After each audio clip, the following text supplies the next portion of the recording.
Welcome to the Hard Research channel. Today I will show you how to link the Google Assistant to your power button on the HONOR X5c Plus.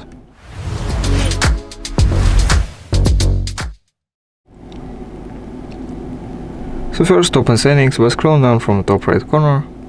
Press the little gear button to open settings.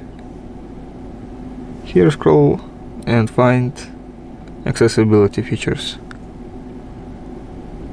Now click on shortcuts and gestures and click on Google Assistant. You can enable wake with power button here. Now let's see. As you can see, when I hold down the power button, Google Assistant appears. Personally, I like power button to work as a power button, but I can't judge. You can enable it if you want to. Thanks for watching. Subscribe to the Hard Research channel for more videos. Leave a like, leave a comment, and goodbye.